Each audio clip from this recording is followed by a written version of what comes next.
Las reformas a la ley electoral y de partidos políticos, principal demanda del movimiento de los indignados contra la corrupción, corren riesgo.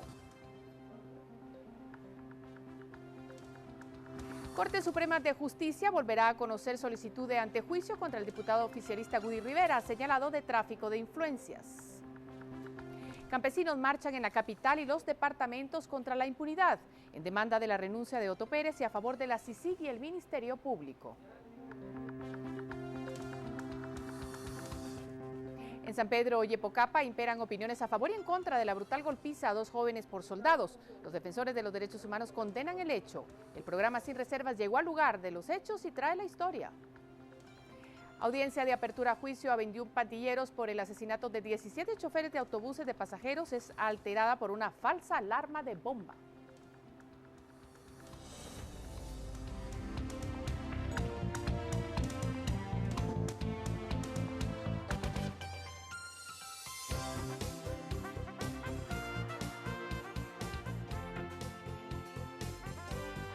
Esta es la emisión estelar de Noticiero Guatevisión con María Luisa Gómez. Muy buenas noches, gracias por sintonizarnos a esta hora en la tercera emisión de Noticiero Guatevisión. Hoy tenemos, como siempre, importante información, pero además tenemos a un invitado especial que nos acompaña. Él es el abogado Fernando Linares Beltranena, constitucionalista, penalista, y con él vamos a conversar cosas de sumo interés, importantísimas para nuestra sociedad, el tema de la reforma a la ley electoral y de partidos políticos. Y por esa razón, además, esta noche me acompaña también mi compañero Ben Keichin, periodista, que tiene además en su currículum haber cubierto por más de 6 años el Congreso de la República, entonces podemos decir que él es un especialista también en el tema legislativo y por esa razón estará con nosotros compartiendo con nuestro invitado y con ustedes la importante información y los temas de los que desea conocer. Y para iniciar de una vez quisiéramos, por supuesto, darle la bienvenida al señor Linares Beltranena y preguntarle cómo ve usted el panorama allá en el Congreso, qué está sucediendo con esta supuesta aprobación que se debería dar de esta ley. Es una buena pregunta y es una pregunta muy aplicable al tipo de ley que es la ley electoral.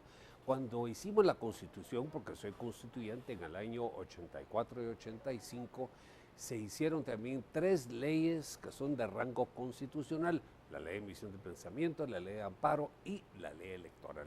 Y esas 3 de categoría o rango constitucional requieren para su modificación un porcentaje de 61%, o sea, mayoría calificada de votos para poderlas modificar.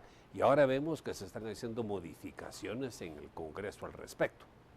Una situación tensa, podríamos decir, especialmente para toda la ciudadanía que ha estado exigiendo estas reformas. Y de eso vamos a hablar en breve y por supuesto Ben Kei tendrá que aportar muchísimo a ese tema.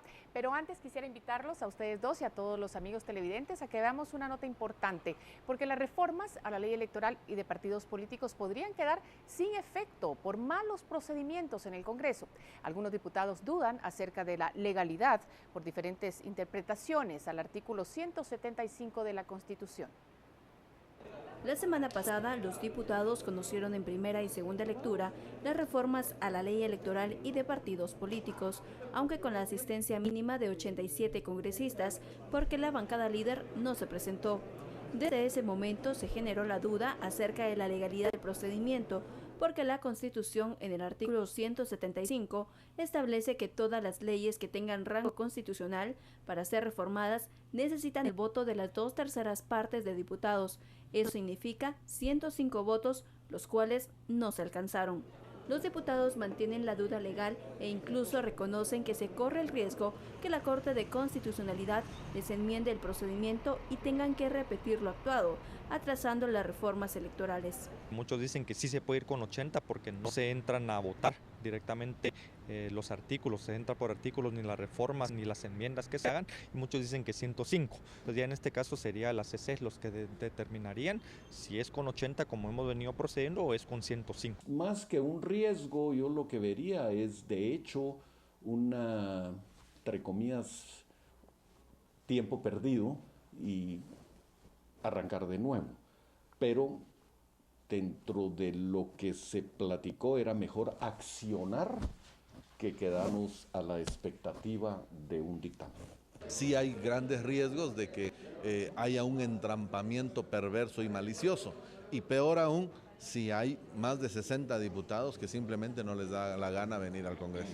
Para evitar este escenario, los diputados pudieron realizar una consulta a la CC y que fuera esta instancia que estableciera cuántos votos eran necesarios, pero de acuerdo a los congresistas no se hizo para no perder tiempo, aunque si la Corte les enmienda el procedimiento, el tiempo perdido sería mayor. En este caso, lo que nosotros tendríamos que hacer, si en dado caso prosperara esta acción de amparo en contra de las decisiones que ha tomado el Pleno del Congreso, tendríamos que esperar que nos notifiquen, convocar nuevamente y enmendar el procedimiento para poder lograr tener la capacidad de aprobar con más de 105 votos. Considero que sí podría haber sido prudente, pero también nadie sabe cuánto tiempo iba a tardar la Corte de Constitucionalidad en decir si esto se podía o no se podía. Y la verdad es que el clamor, la presión de la sociedad civil y de muchos sectores es que esto camine lo antes posible. Pudo haber sido prudente también, pero eso también nos hubiera llevado por lo menos una semana o 2 semanas más en lo que la CC hubiera podido emitir esa opinión. Entonces nosotros actuamos de una forma política también para mandar un mensaje positivo a la población. Nosotros como Congreso deberíamos de mandar ese mensaje que lo estamos escuchando. Si la CC emite un dictamen desfavorable a las reformas por el mal procedimiento, los diputados tendrán que conocer nuevamente la propuesta desde la primera lectura y serán necesarios 105 votos a favor. Si esto sucediera, las reformas podrían quedarse estancadas por la ausencia de la bancada líder, que hasta el momento no ha mostrado interés en modificar esta ley. Por una Guatemala en paz, Dulce Rivera y Noé Medina. Bueno, un proceso que deja muchas dudas en el ambiente, Benkei. Bueno, licenciado, la primera pregunta sería, ¿por qué los diputados han accedido a este procedimiento pese a las dudas legales que hay alrededor y que incluso podría la Corte de Constitucionalidad en su momento echar por la borda? Porque creo que no han tenido el valor de decir que una ley electoral no debe tratar de modificarse en época de elecciones. El clamor popular es solamente muchas voces de varios sectores de la población, pero no es el sistema democrático que tenemos en Guatemala, que es a través de las elecciones. Entonces, lo peor que hay es aprobar una ley en caliente. Imagínense a la mitad de un partido cambiar las reglas de un equipo de fútbol. Eso no se debería hacer, que los goles se tienen que hacer de manera distinta. No, esperemos que termine el partido para comenzar a cambiar las reglas de qué se debe decir y qué no se debe hacer en el fútbol.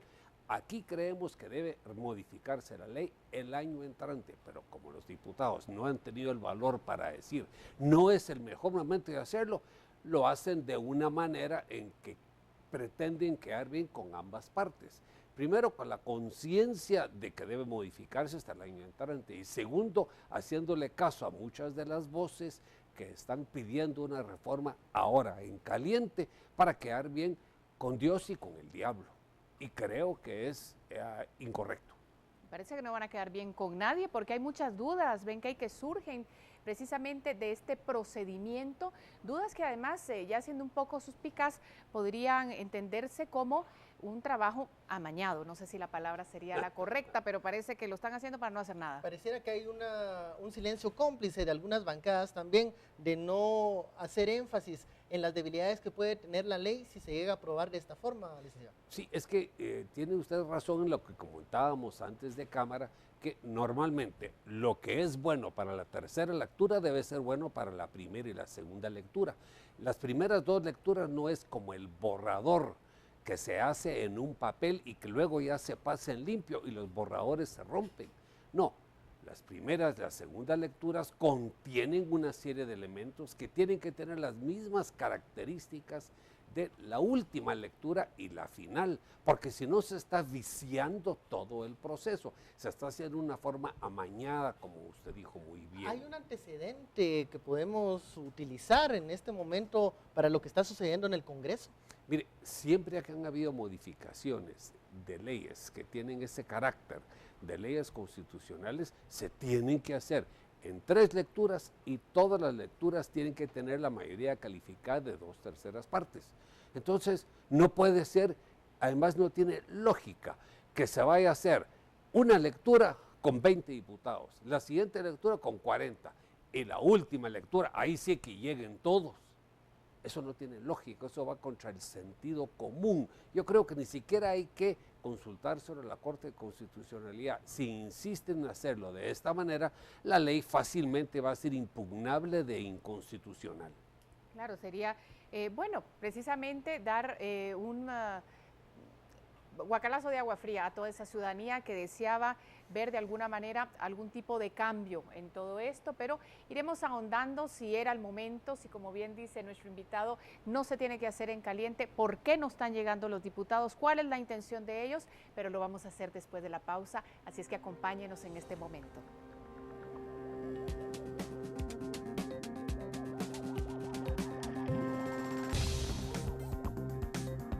Corte Suprema de Justicia analizará de nuevo la solicitud de antejuicio contra el diputado Gudy Rivera. Volvemos.